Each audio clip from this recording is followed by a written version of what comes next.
Assalamu alaikum and peace.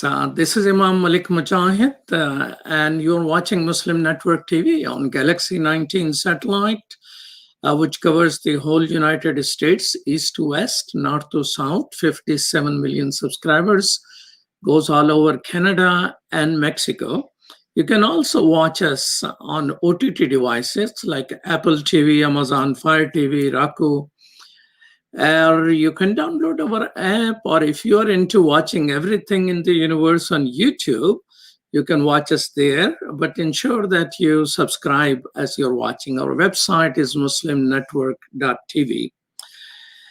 America has a new government, close to 500,000, President Biden says, will be dead coming month.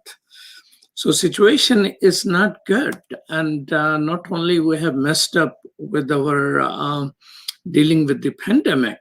Hopefully it can be fixed with good plans and all that. But even before that, 79 million Americans have medical debt problems. That is almost more than 1/4 of the whole country.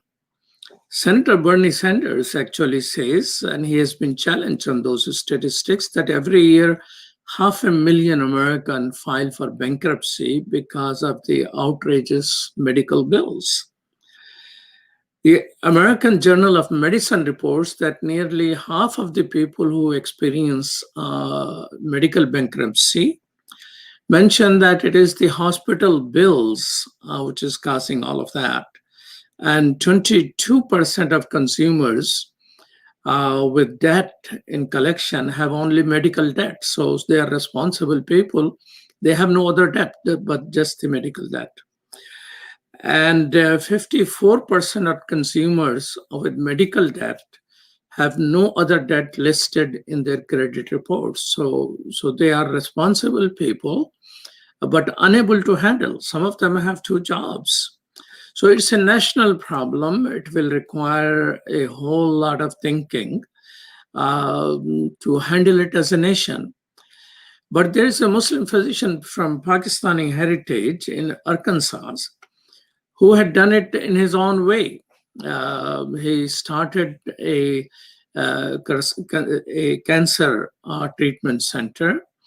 And as he was closing and devoting more time to his professorship, he forgave more than $650,000 of unpaid medical bill to 200 or so of his patients.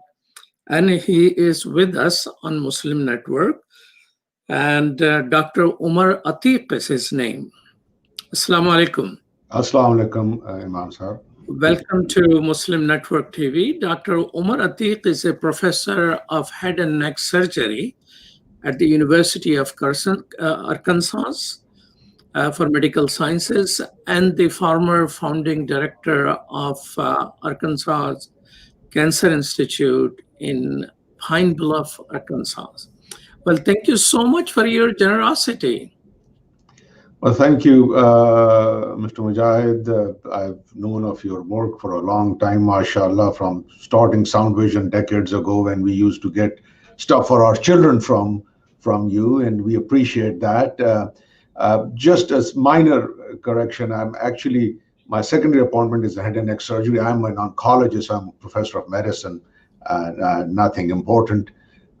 Glad to be with you. I'm happy to share this hour with you, and it's good to see you, mashallah.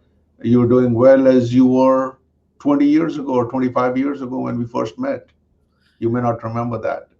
Wow, so we have met in person. I didn't realize that. We have a common friend, Dr. Khalid Riaz. Oh, yes. We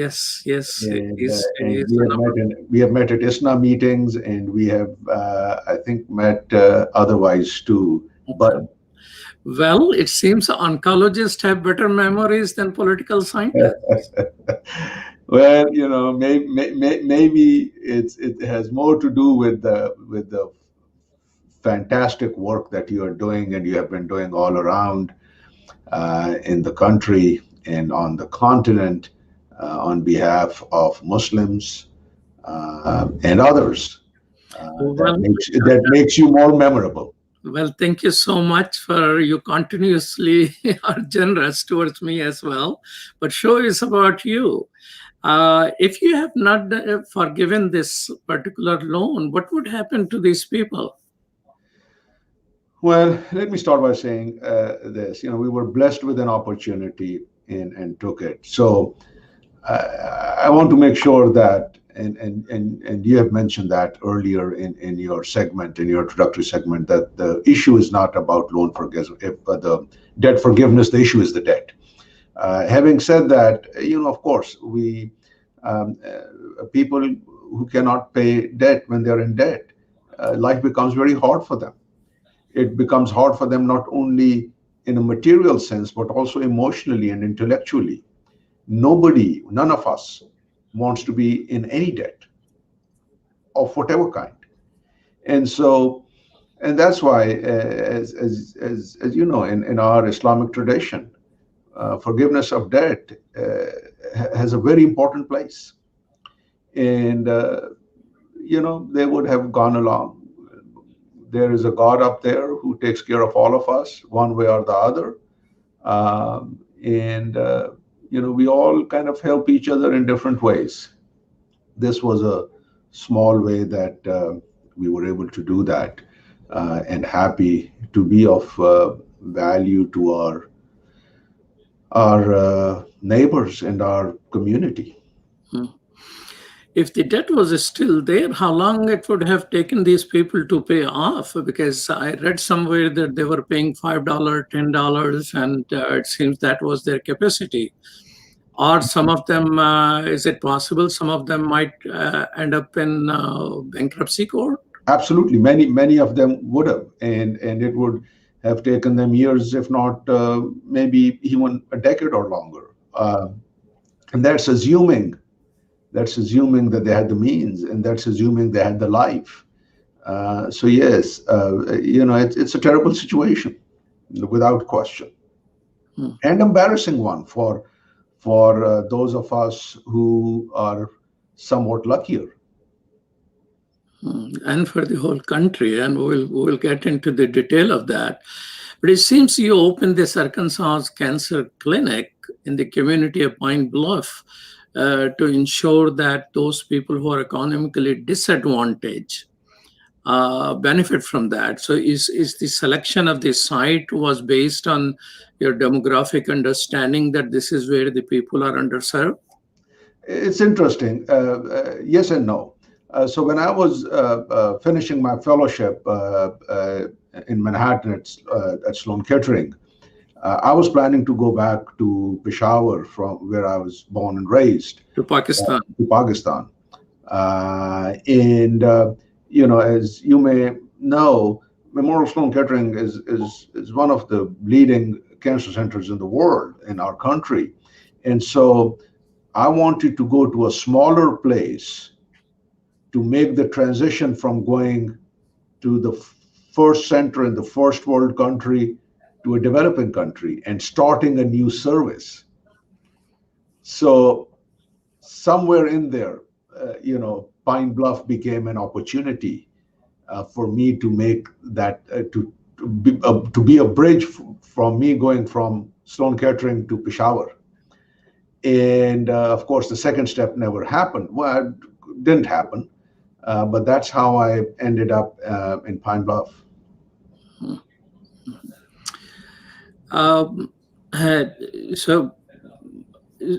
So I still want to understand that. So before patient from that area will have to drive about an hour to get to some place before you open that. Yes. So how this calculation comes into being? I mean, you have to do some research, sociological research, or engage business people, or you just jump into doing it? No, not really. Growing up, making long-term plans was not something that was my forte. It was living the best you could today and leaving the tomorrow to Almighty. And so it's an opportunity that came up, which was a small town in a small state far away from the cultural centers of Chicago and New York City and Los Angeles. And we took that to take a step down to start a new center at a place which didn't have any, so that would help me to go on to Peshawar. But the other thing is, when you go into medicine, I don't know of anybody who goes, well, I haven't seen anybody who goes into medicine for anything else other than serving your neighbors and your communities. This just seemed to be the right place to go to. And frankly, it's all fate. If you would have asked me when I was in Chicago doing my internal medicine residency in late 80s, if I were ever go to Pine Bluff, Arkansas, one, I didn't know where Pine Bluff, Arkansas was, and two, my answer would have been no. Things happen. Interesting. And so it is, I mean, you told this to CNN that you never refused a patient for any reason. That's The correct. issue is you're the physician, you're the boss, you're sitting somewhere inside, and it's the front desk person, which people like me will approach and say, where is the insurance? I have no insurance. Well, why don't you go to that place? So were you able to instruct your staff and train that, okay, nobody should be refused? How I mean, you may not know, and refusal might take place. So absolutely, the answer is absolutely yes. You know, since it was my own clinic, and since I had started it, I had my instructions to everybody in the office was, any patient who comes to our doors, we will see them. It doesn't matter whether they have in those days, this was before Obamacare or ACA, people didn't have insurance. And I made it simple. I said, I have time. My time would be better spent seeing a patient than not seeing a patient. And so that really was never a problem. Now, is it possible that our staff would have returned a patient who wanted to see me? I would be hard pressed to believe that. Because I would have come to know about it. The entire staff was geared towards, we are here to see patients and treat them, and everything else will follow. So alhamdulillah, I think that went well for us.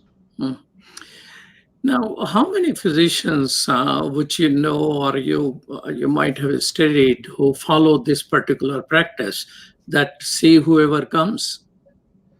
I think I would like to think that I haven't read into it. I would like to think that the majority of the people do that in some way, shape, or form. You know, you're all human beings. We want to be useful.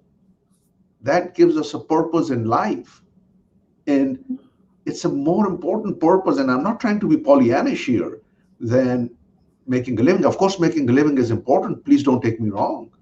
But, you know, I know of a lot of physicians who do that. And I believe they're happy and they're content.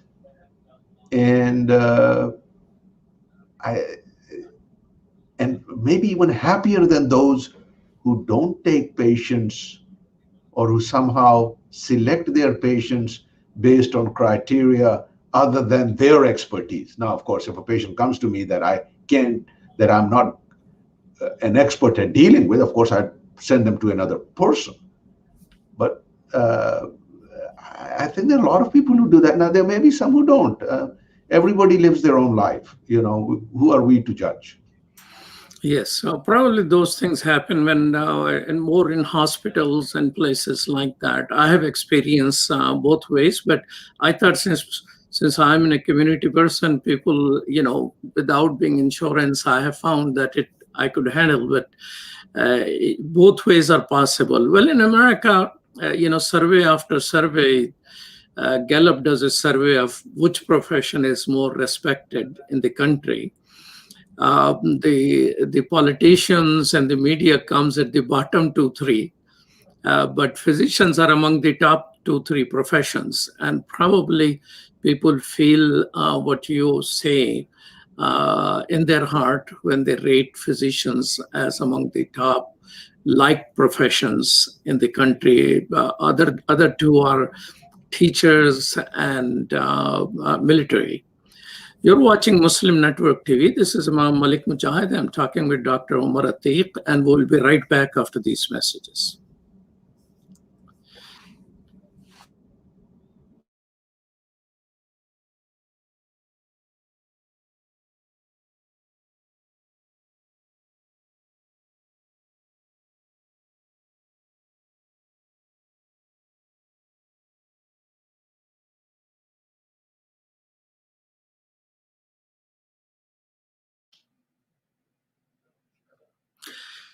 Welcome back to Muslim Network TV. This is Imam Malik Mujahid talking with Dr. Omar Atiq.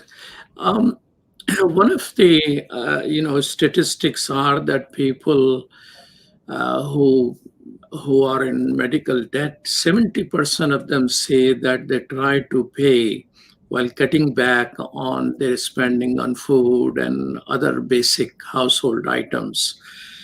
I was horrified to read that, but it was authentic survey by Kasser Family Foundation, published in New York Times. One of the things which they say is 34% of those people who surveyed, they say that doctors never explain the cost of procedures to them. And that's how they got into the debt. So what is the process doctors normally use? So I thought they probably, if not physicians, maybe the physician's assistants or the receptionist or accountant, somebody should explain beforehand how much it will cost, right? That is a very important aspect of medical care in our country, that it is the payment system and the billing system is rather opaque. And it depends, believe it or not, on the insurance you have many a times. Because the various insurances, including Medicare and Medicaid, have some set rates with physicians. And those who do not have any insurance actually could be charged more. That's the cruelty of the system that we have. And frankly, many a times, physicians do not know the cost of their service.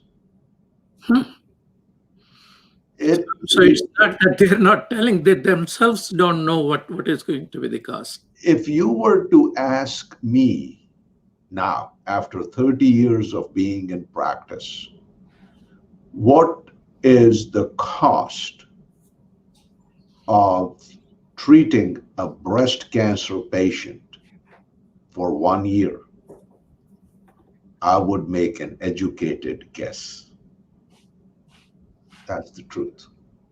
Now, I could get all the numbers. My staff could probably get all the numbers and give you those numbers. And more, the healthcare systems are doing that.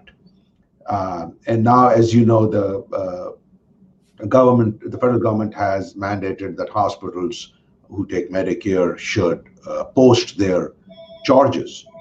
So there is a certain transparency that is needed, which would be important.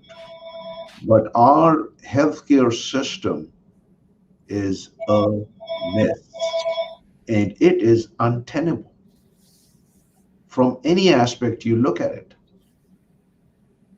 There is a lot that needs to be done. And in fact, just within the last couple of weeks, the American College of Physicians, of which I'm a member and sit on their board of regents, and actually I'm the chair of the Health and Public Policy Committee, came up with policy papers addressing the issues of social determinants of health, which includes, of course, the ability to pay, and many other issues having to do with discrimination based on that, because it recognized that our healthcare system needs a significant revamp.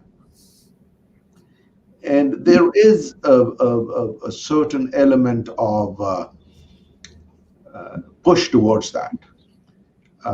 However, you know, people who are disadvantaged economically, socially, educationally, unfortunately bear a huge brunt of the dysfunction that we have in our system.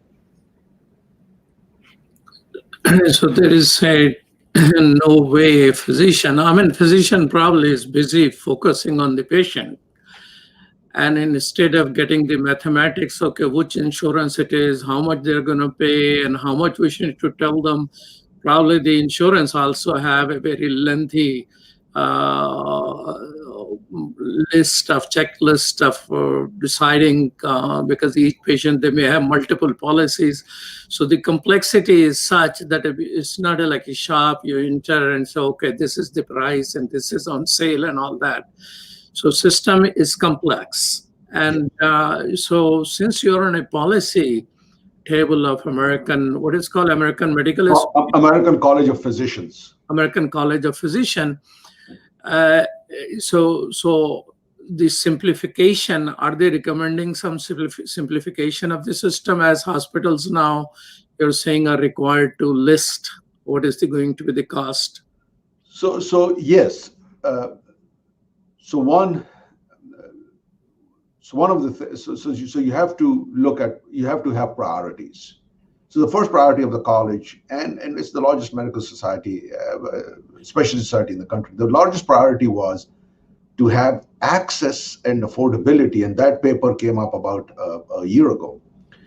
And so what we are trying to do is to make sure everybody first has access while we clean up the table, because we know it would take a long time to do that. The easiest way to do that is to frankly have a single payer system, because you know what would be paid, you know what would be a copay or deductible if there is one, and that would be true for everybody. But you know, our country doesn't run on that system. We have our numerous insurances in every state, and every state is different. So yes, so there is a push towards saying, let's make it simple.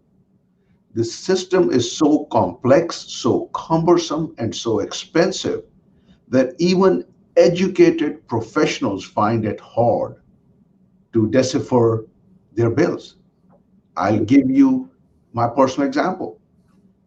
Thank God we have been healthy, but sometimes you have to go to the hospital and get surgery or get other things, and we've had that in our family. I have not been able to easily look at the bill and know exactly what was charged for and what was done. And I'm a physician. That's interesting. And sometimes the charge, I was able to read one of the bill a while ago, and they had charged for 2 Tylenols for my wife, who was hospitalized at that time. For 2 Tylenols, it was $8. And I say, what? I could have gotten the whole bottle from the next door. So that's interesting. So, but you mentioned that, is it your opinion that single payer system, or do you think your organization and medical professionals also are recommending that system? So actually, so there are pros and cons, as you well know. So even in Europe, there are different systems. UK has a different system than Germany. Germany has a different system than France. France has a different system than Austria. We would have to come up with our own system. It seems to us in organized medicine that physicians, nurses, the medical system, and the country is probably not yet ready for a simple single payer system because of the bureaucracy that it would come with it.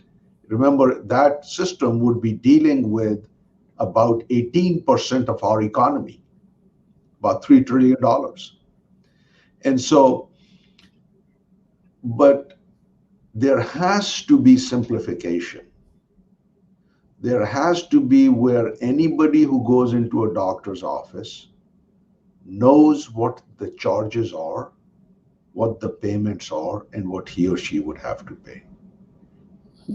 If they go into a hospital, as you said, charging numerous times the cost that you can get at Walmart or Walgreens is mind-boggling, but it happens just like it happened to you. So there are a number of different people looking at different things, but there is no consensus, unfortunately, yet, even in the medical community, as to how to really handle this. There are people within the medical community who think that the system should stay as it is, that it's a free enterprise that comes with, is healthcare a right or a privilege? There are many people who believe it's a privilege. There are others who believe it's a right. So there are nuances to this whole discussion that are as complex as the rest of our society is. And yes, I understand. I mean, as complex as the rest of our society was the one which I was dwelling on. I mean, the way we are treating the pandemic, the way we have treated white supremacists, it seems the complexity of the society is present in all those areas. But you mentioned several countries of model of single payer systems. I have this cast here that most of the bankruptcies because of the medical debt were because of the hospital stay. And in the US, it cost $5,220 per day as compared to just $765 in Australia. That is a huge difference. So you probably are familiar with it. Which country system you rather have?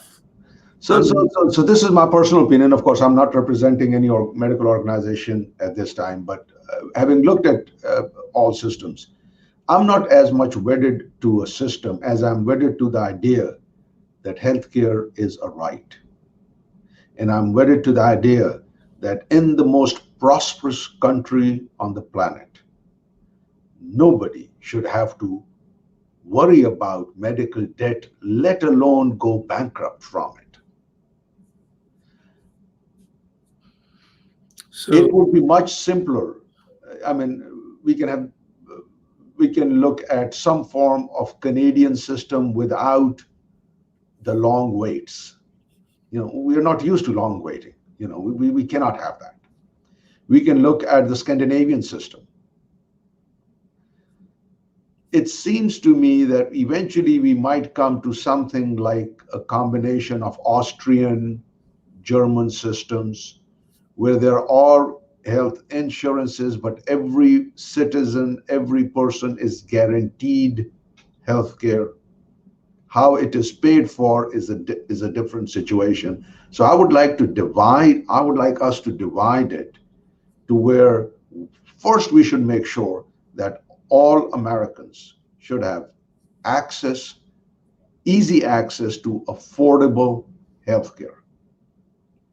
And the word affordable is different for different people.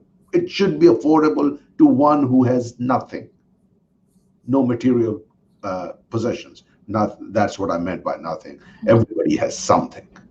And then the economists and the health economists deal with how to pay for it. We have paid $7 trillion for wars that have given us nothing except misery, death of our own young men and women, and death of young men and women abroad several times more. It hasn't made us safer. It hasn't made us any better. If we can spend $7 trillion on that, we can spend some money on taking care of our own people. How it's done, it's beyond my expertise. Well, you sound like a Bernie Sanders supporter. My wife for sure was. Do you think, I mean, the way Biden administration has been talking about on the presidential debates and all that, he seems to be building on what President Obama has in terms of Obamacare. Do you think cost of the medicine and treatment will continue to grow in near future? Unfortunately, the practical answer is yes. The real answer is it shouldn't. It's not tenable for our country. We are spending, as we mentioned, 16 to 18% of our GDP on healthcare, with no better statistics than people who spend far less than us on it. It just doesn't make any sense. So we have to reform the system. There is no, and I believe that after President Biden has taken care of the COVID-19 pandemic, which has been so mishandled, it is obnoxious. Once he's and has handled other things, he would come to that. But frankly, all of us as a country, as a nation, as communities, as community leaders, as physicians, as lay people, have to come together and demand something that's reasonable and appropriate. You're watching Muslim Network TV. This is Imam Malik Mujahid, and I'm talking with Professor Dr. Omar Atiq about the medical system and the debt. He helped people liberate from some debt, but the whole country is in debt. This, it seems like. We'll continue this conversation after a short break.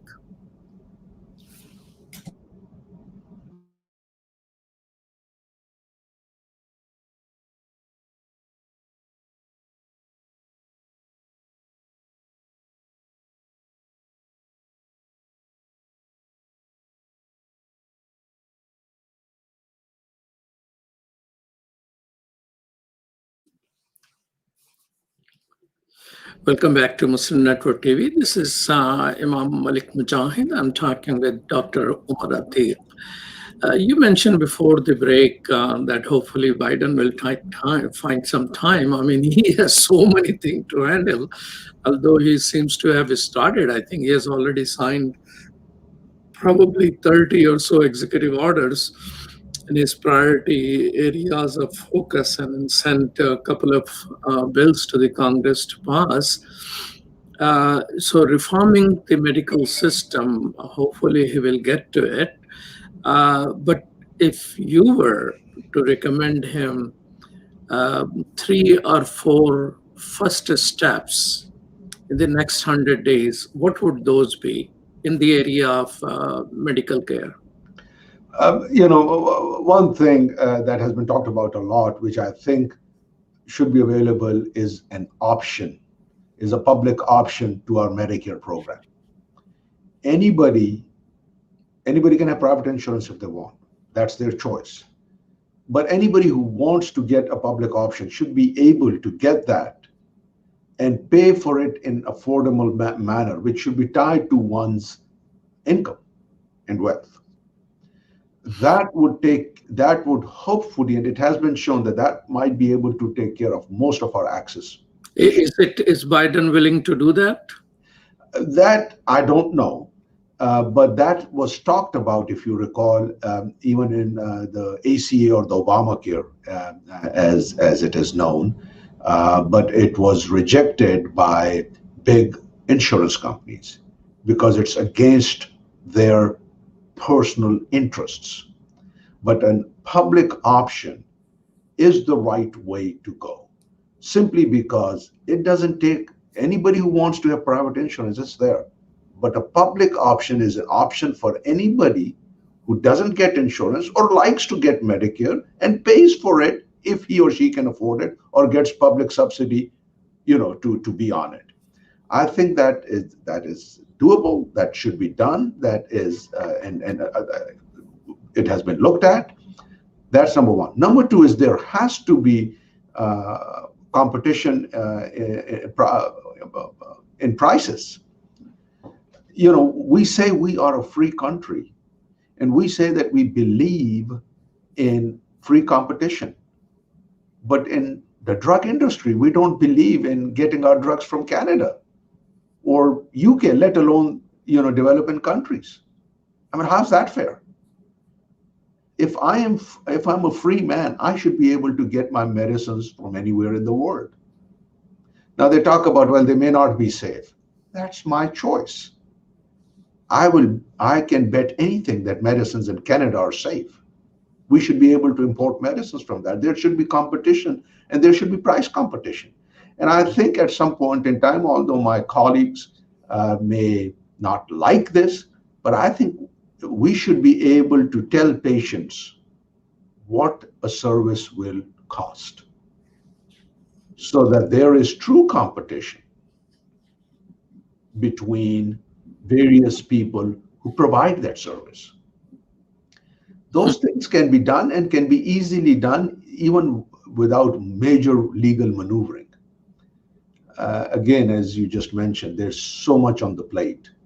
We don't know where this will land. So with all the computer programmings and all of that, it should be easy for all insurance companies to put their formulas in, and instantaneously one should be able to compare right on Google, a calculator. If I go with this, if I go with this, if I go with this, what will be my cost? And that will drive the competition, which might lower the cost for people.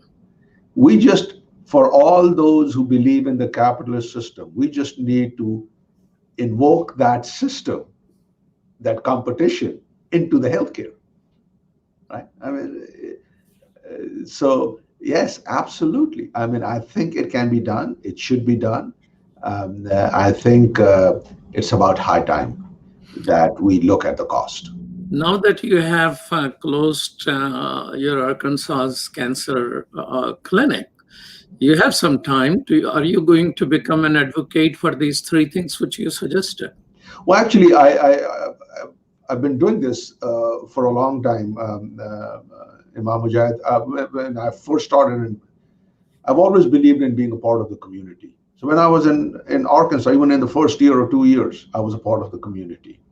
And so I've been a member of our county and state medical society. In fact, I was one of the first non-white presidents of the Arkansas Medical Society. And I now represent the Arkansas Medical Society in the state of Arkansas to the AMA House of Delegates. And the reason for that is to promote some of these policies and to ask questions. That's the same work that I try to do with the American College of Physicians. The idea is to ask questions for the greater good. Because eventually, those of us who believe that the system is helping us the way it is, there will come a time when in our future generations, they may be on the other side. And I think we have to look at a fairness and a justice in the system, which is our tradition. Our Islamic true tradition is fairness and justice. And that is our contribution to this society, where we have been lucky enough to get a seat on some tables, if not all of them. But unless we do our contribution, and that's what I try to do the best I can. Are you finding, in the places which you mentioned in Arkansas State and American College of Physicians, are you finding, more and more people are wondering about the questions and are serious enough to have an impact? Yes. And my greatest encouragement comes from our youth. They are fantastic. They are much less judgmental than our generation and those above us. They are far more egalitarian that I can see. They have a finer sense of justice and fairness. And I believe we will not be here, but this nation and this country and hopefully this world would see a much brighter future. So yes, younger physicians who are coming up, they are on board with these ideas? They are on these and even more. Yes, I have seen that. Just to give you one example, if you have time, AMA, the Medical Association was always against so-called gun control. About 4 or 5 years ago, the AMA House of Delegates, by the push of the younger physicians and women's and minorities and the American College of Physicians, passed a resolution that violence and violent crime was a public health crisis. So this is because of younger people. So yes, I am very optimistic about them. Great. Let's get a little bit on a slightly different topic. At the University of Chicago, where I went to school long time ago, a couple of years ago, a report came out that 50% of Muslim physicians who were surveyed said they are discriminated against at workspace. And a good number of patients refuse to be treated by them. And now I see not only you have spent substantial amount of your life practicing, but also I saw somewhere in the report that all your children are physicians or in the process of becoming one. So what has been your personal experience in this area? So my answer might come not only as a surprise, but also as contradictory to the absolutely appropriate surveys that you have talked about. I have never felt discriminated against. Now, that may be because discrimination comes out of ignorance. And if there was any, I may have just attributed it to ignorance.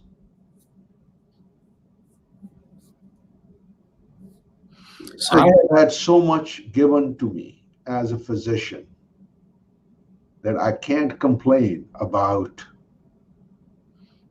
any discrimination that may have happened. And I don't honestly recall. If I look, there may be, but that's not my concern. Somebody else's view of me is not my concern. My concern is what I do. And if somebody tries to take my due right, then I work in the system to try to manage that and handle that.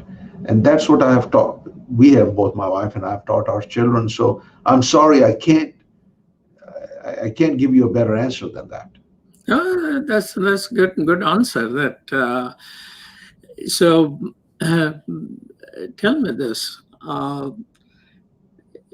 Most likely you're a graduate of Khyber Medical College in Peshawar, Pakistan, right? Yes.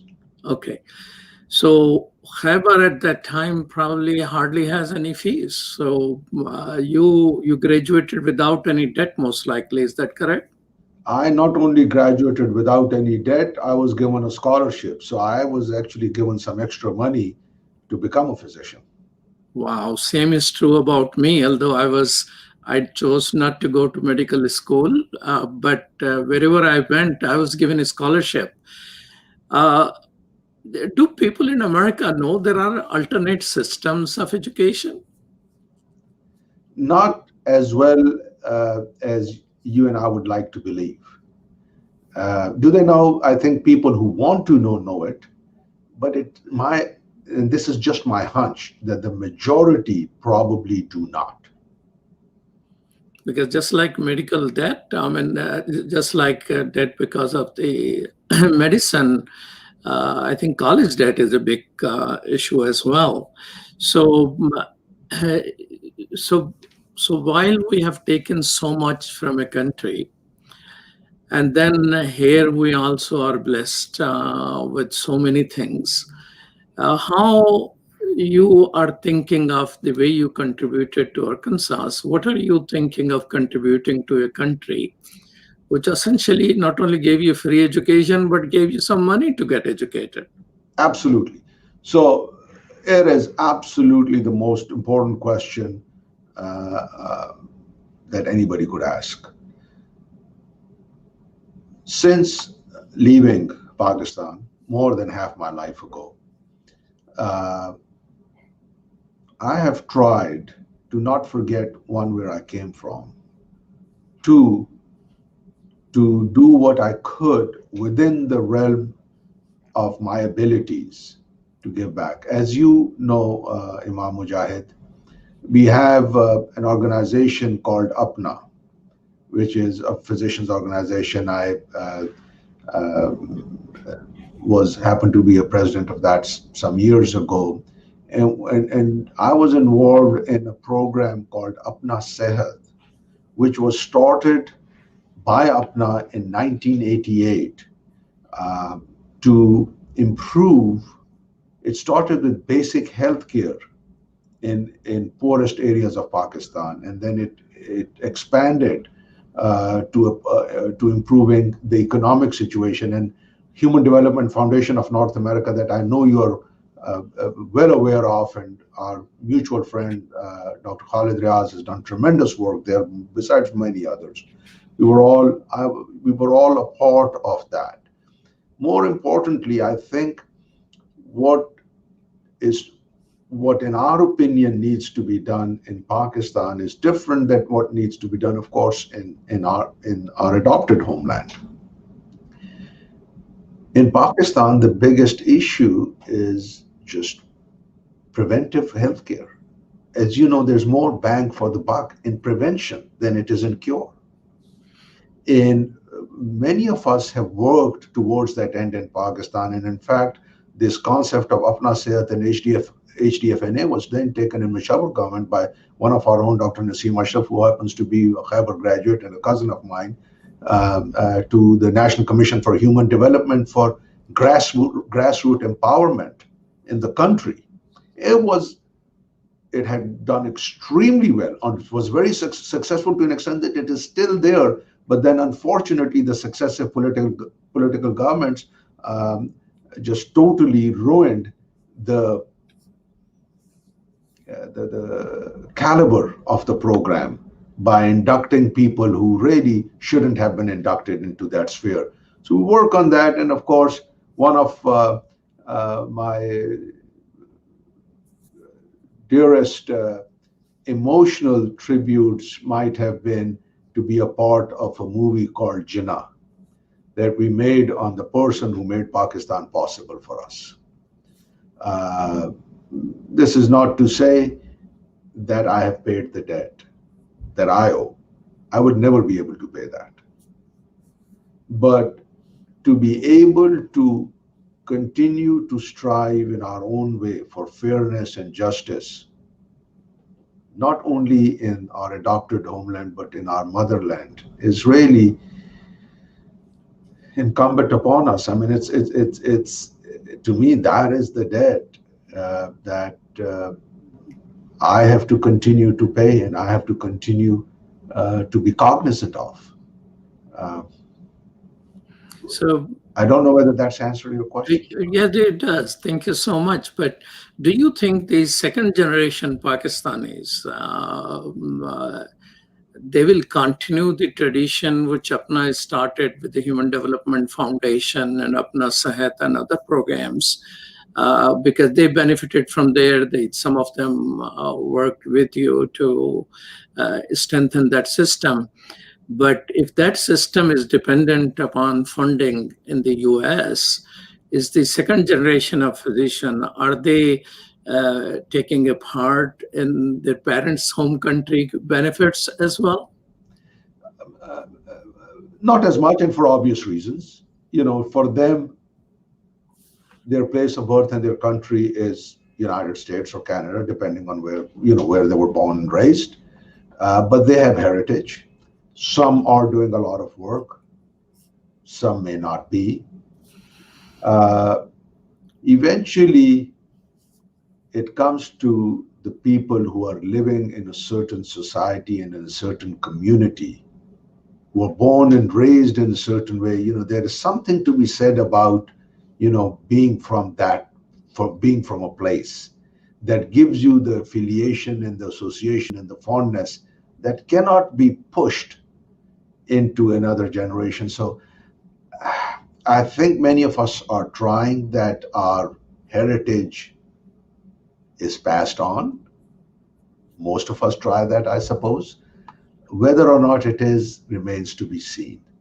I'm just hoping that our next generation would not, even if they don't look at India or Pakistan or Bangladesh or any country that they have come from as their country, they would look at the fairness and the justice that's needed in those societies. Because the reason countries are poor is not because they are poor in resources. It's generally because of poor habits of some, a few, those who are entrusted with leadership. Well, thank you so much, Dr. Omar Atiq. I truly appreciate your time, truly appreciate your generosity in time, as well as helping your patient, who probably many of you already know in person because you have treated them. And thank you for our producer, Dr. Abdul Wahid and Sherdil Khan. And thank you for watching. Muslim Network TV is always there 24/7.